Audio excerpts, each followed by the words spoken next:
Hello students, how are you? This is Dr. Anuman Singh Chauhan, Associate Professor in Chemistry, SMCC Government College, Abu Road, and you are watching my channel K for Chemistry. Today we are going to study Introduction to Electrochemistry. अब हम यहाँ study करेंगे कि जो electro analytical methods हैं वो क्या होते हैं और उनका जो बेस है वो क्या है। तो आपको जो स्क्रीन पर दिखाई दे रहा है उसको एक बार आप पढ़ें। द रिलेशनशिप, जो इलेक्ट्रोकेमिस्ट्री क्या है, the relationship between chemical reaction and electricity. Chemical reaction जो हो रही है उसमें और इलेक्ट्रिसिटी उसके बीच का जो रिलेशन है that is known as electrochemistry. अब जो केमिकल रिएक्शन है उसमें और इलेक्ट्रिसिटी के बीच में कैसा कैसा रिलेशन हो सकता है, तो वो देखिए आप। पॉइंट नंबर 2 ये कह रहा है कि certain chemical reaction can create electricity. कुछ केमिकल रिएक्शन ऐसी होती हैं जो इलेक्ट्रिसिटी को क्रिएट कर सकती हैं। जैसे एरो बनाकर नीचे हमने समझा रखा है, देखिए आप। ए है, उससे एक इलेक्ट्रॉन निकला, वो बी के पास चला गया।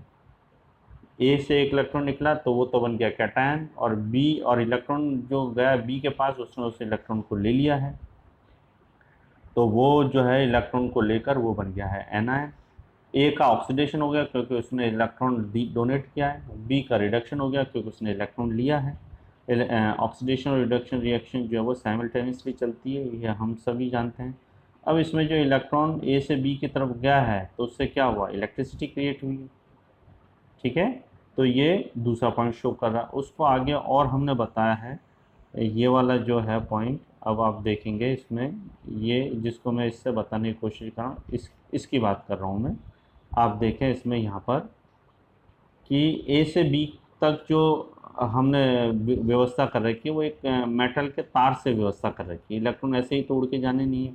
ए से बी की तरफ जो इलेक्ट्रॉन जाएंगे वो एक मेटल के तार के रूप में जाएंगे, इसलिए हमने ए को बी से एक मेटलिक वायर से जोड़ रखा है। अब इलेक्ट्रॉन जो है वो ए से बी के पास जो जा रहा है वो उस मेटलिक तार से होते हुए जा रहे हैं।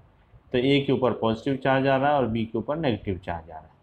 ये इलेक्ट्रॉन का गमन है, तो यहाँ भी ये इलेक्ट्रिसिटी क्रिएट हुई है।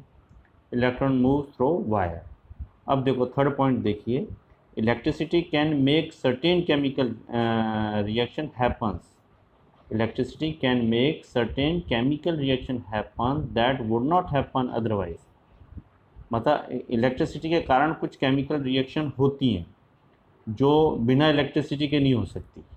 Electricity can make certain chemical reaction happen that would not happen otherwise, वो बिना उसके नहीं हो सकती। तो देखिए आप, इसको मैंने एरो बना रखा है, ये सी और डी का, सी और डी का जो एरो है आप इसको देखेंगे। इसको मैं और थोड़ा सा आपको अच्छे से समझाने की कोशिश करता हूँ। ये देखो, ये वाला जो है ना, ये सी से डी में इलेक्ट्रॉन नहीं जा रहे हैं। देखो क्रॉस क्रॉस लगा रखा है, जैसे पहले ऊपर वाले में ए से बी की तरफ इलेक्ट्रॉन जा रहे थे, इसमें सी से डी की तरफ इलेक्ट्रॉन नहीं जा रहे हैं।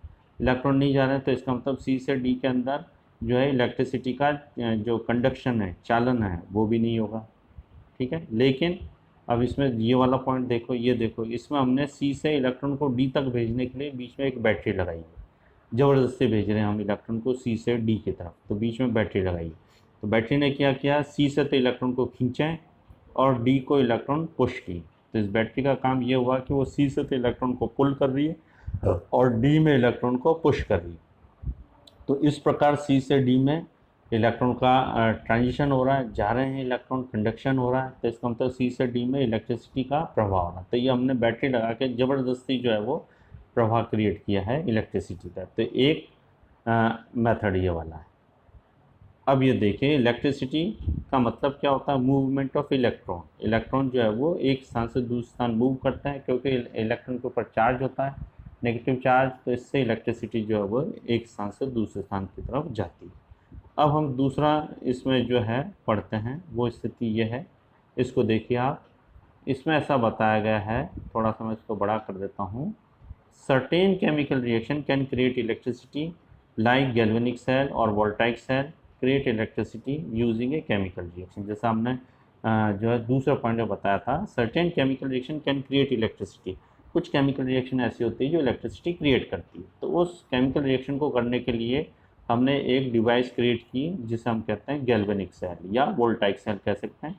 ये इलेक्ट्रिसिटी को क्रिएट करेंगे, मतलब इसमें इन सेलों में केमिकल रिएक्शन होंगे, उन केमिकल रिएक्शन की वजह से इलेक्ट्रिसिटी क्रिएट होगी। अब देखिए एक शॉर्टकट जो हमने बनाया है, ये जो गैल्वेनिक सेल जो होते हैं उसमें क्या क्या किया हमने, एक में तो हमने जिंक का सोल्यूशन भर दिया, जिंक सल्फेट, और दूसरे में कॉपर सल्फेट का सोल्यूशन भर दिया, ठीक है। और उनको ऊपर से एक मेटलिक वायर से जोड़ रखा है, जैसे हमने इसके अंदर ये दर्शा रखा है, इसको ये इसकी बात कर रहे हैं हम, ऊपर से उसको हमने मेटलिक वायर से जोड़ रखा है। अब देखो जो जिंक है, जिंक सल्फेट, उसने क्या किया, जिंक ने 2 इलेक्ट्रॉन को डोनेट किए, निकाले, तो खुद तो बन गया Zn+2 में, और जो 2 इलेक्ट्रॉन निकले थे वो तार के द्वारा कॉपर की तरफ चले गए। अब जो दूसरा इलेक्ट्रोड था वो Cu+2 वो कॉपर का था, कॉपर सल्फेट भरा हुआ, उसमें कॉपर का ये प्लेट डाल रखी, कॉपर का इलेक्ट्रोड है, तो ये 2 इलेक्ट्रॉन Cu+2 के पास गए, Cu+2 को 2 इलेक्ट्रॉन देके उसको उन्होंने Cu में कन्वर्ट कर दिया, ठीक है। तो यहाँ हम ये बताना चाह रहे हैं कि एक सेल है जिसके अंदर 2 सॉल्यूशन है। एक तो हमने जिंक सल्फेट का सॉल्यूशन भरा, उसमें जिंक इलेक्ट्रोड लटका दिया, जिंक की प्लेट। दूसरा जो कॉपर सल्फेट का सॉल्यूशन था उसमें हमने कॉपर का प्लेट लगा दी। अब जैसे रिएक्शन हुई उनमें, तो जिंक जो था उसमें से 2 इलेक्ट्रॉन निकल के मेटलिक वायर से बाहर निकले, और जिंक+2 नीचे रह गया सोल्यूशन में, और ये 2 इलेक्ट्रॉन कॉपर+2 के पास गए तो वो Cu में कन्वर्ट हो गया। अब इसमें यहाँ देखें हम, जिंक ने 2 इलेक्ट्रॉन डोनेट किए, इसलिए जो जिंक वाला जो प्लेट है वो एनोड की तरह काम करेगी, क्योंकि वहाँ पर ऑक्सीडेशन हुआ है, 2 इलेक्ट्रॉन डोनेट करने से वहाँ ऑक्सीडेशन हुआ है। Cu+2 है, वहाँ पर उन्होंने 2 इलेक्ट्रॉन को ग्रहण किए, वो एक्सेप्टर है, गेन किए, इसलिए उस वाले इलेक्ट्रोड के ऊपर रिडक्शन हुआ है, इसलिए ये जो है वो कैथोड की तरफ वर्क करेगा। तो जिस इलेक्ट्रोड के ऊपर रिडक्शन होगा वो कैथोड की तरफ वर्क करेगा, जिस इलेक्ट्रोड पर ऑक्सीडेशन होगा वो एनोड की तरफ वर्क करेगा। यहाँ इस बात को हमको ध्यान रखना। अब देखिए एरो बनाकर जो कुछ समझाने की कोशिश की है वो ये है कि Zn has a weaker pull for electron. Zinc जो है वो इलेक्ट्रॉन को खींचने में वीक है और देने में स्ट्रॉन्ग है। इलेक्ट्रॉन जो है वो उसमें से जिंक जो है उसमें से इलेक्ट्रॉन आसानी से निकल सकते हैं, लेकिन ग्रहण करने में वो वीक है। जिंक लॉसेज इलेक्ट्रॉन, इसलिए इसने इलेक्ट्रॉन को डोनेट किया और इसीलिए ये खुद ऑक्सीडाइज हो गया। This happens on its own, it is spontaneous process, ये स्पॉन्टेनियस प्रोसेस है। कॉपर का ये है कि कॉपर इलेक्ट्रॉन Cu+2 इलेक्ट्रॉन लेने में स्ट्रॉन्ग है, लेकिन इलेक्ट्रॉन देने में ये वीक है, इसलिए कॉपर जो है वो, जिंक और कॉपर में कॉपर जो है वो कैथोड की तरफ वर्क कर रहा है और जिंक एनोड की तरफ वर्क कर रहा है। अब देखिए हमने जो ये टेबल बनाई है इसको आप देखें, स्टैंडर्ड रिडक्शन पोटेंशियल की टेबल है। इसको किस क्रम में बनाया है, इनके स्ट्रॉन्गर पुल फॉर इलेक्ट्रॉन, मतलब स्ट्रॉन्गर पुल फॉर इलेक्ट्रॉन के डाउन वाले क्रम में बनाई है ये सीरीज़ हमने, जिसमें स्ट्रॉन्ग इलेक्ट्रॉन को खींचने की शक्ति सबसे ज़्यादा है, उनका पोटेंशियल सबसे ज़्यादा है, और प्लस में जिनके इलेक्ट्रॉन को पुल करने की क्षमता वीक है, वो जैसे जैसे उसी क्रम में नीचे आते गए उनका पोटेंशियल भी डाउन होता गया। तो इसी क्रम में जो है वो कॉपर प्लेट है उसके इलेक्ट्रॉन को खींचने की क्षमता ज़्यादा है, जिंक की कम है, इसलिए कॉपर जो है वो कैथोड की तरफ वर्क करेगा और जिंक जो है वो एनोड की तरफ वर्क करेगा। अब हम आगे स्टडी करते हैं। देखिए एक दूसरा है, ये हमने इसके अंदर वो सेल ही बना रखी है, जैसा अभी बात कर रहे थे हम सेल की। तो देखो 2 सॉल्यूशन है, एक जिंक सल्फेट का सॉल्यूशन है, उसमें जिंक के प्लेट लटका रखी है, दूसरा कॉपर सल्फेट का सॉल्यूशन है, उसमें कॉपर की प्लेट लटका रखी है। ये यहाँ इन दोनों की बात कर रहे हैं हम।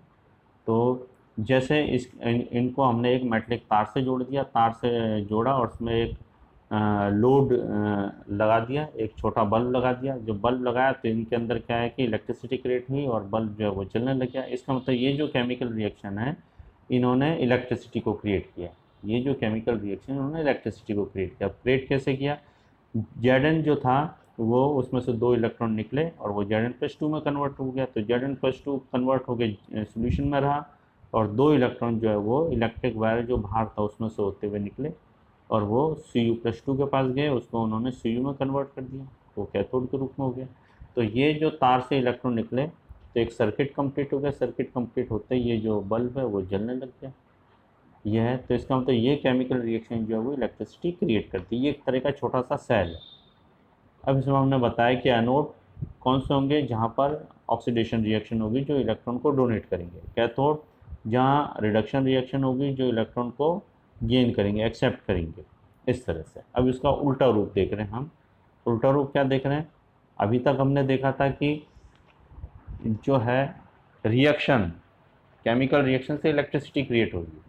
अब हम इसका उल्टा ये पढ़ रहे हैं कि इलेक्ट्रिसिटी से केमिकल रिएक्शन हम करेंगे, इलेक्ट्रिसिटी दे के केमिकल रिएक्शन करेंगे। तो देखिए उसका एक एग्जांपल है इलेक्ट्रोलिसिस।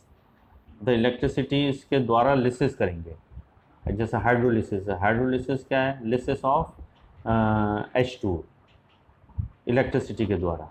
तो अब हम जो H2O है उसके अंदर हमने 2 इलेक्ट्रोड लगा के और एक बैटरी लगा दी और इलेक्ट्रिसिटी पास की। जल के अंदर 2 इलेक्ट्रोड लगाए और बैटरी लगा के इलेक्ट्रिसिटी पास की। तो इलेक्ट्रिसिटी जैसे पास करेंगे तो H2O जो है वो 2 भागों में टूट जाएगा। 2 भागों में टूट जाएगा तो एक इलेक्ट्रोड के ऊपर हाइड्रोजन गैस जमा हो जाएगी और एक इलेक्ट्रोड के ऊपर ऑक्सीजन गैस जमा हो जाएगी। अर्थात इलेक्ट्रिसिटी के द्वारा जो H2O था उसका हमने डिवाइड कर दिया, इलेक्ट्रोलिसिस कर दिया उसका। केमिकल रिएक्शन नीचे दे रखी हमने। H2O ये टूटा तो H2 बना और O2 बना। अब इसमें देखो आप H2O में H2 की जो वैलेंसी है वो +1 है, O की -2 है। जब H2O2 बने तो वैलेंसी इनकी 0 हो गई, क्योंकि गैस जो है उसकी वैलेंसी ऑक्सीडेशन स्टेट 0 होती है। अब देखो आप H2 जो था वो +1 से किस में कन्वर्ट हो गया है? 0 में। तो +1 से 0 में कन्वर्ट होना क्या कहलाता है?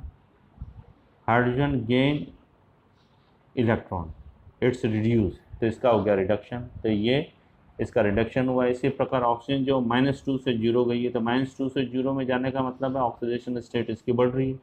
ऑक्सीडेशन स्टेट बढ़ रही है तो इसका मतलब ये ऑक्सीडाइज हो रहा है। तो ये उसकी जो गैल्वेनिक सेल है उसमें जो रिएक्शन हो रही है उसका अपोजिट है।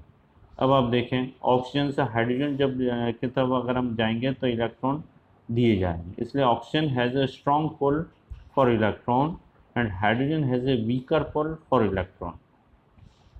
Oxygen has a stronger pull. Oxygen जो है वो बहुत शक्ति के साथ इलेक्ट्रॉन को खींचती है, इसलिए यहाँ पर क्या हो जाएगा, ये कैथोड की तरह काम होगा। Hydrogen weaker pull of electron है, इसलिए ये जो है वो एनोड की तरह वर्क करेगी।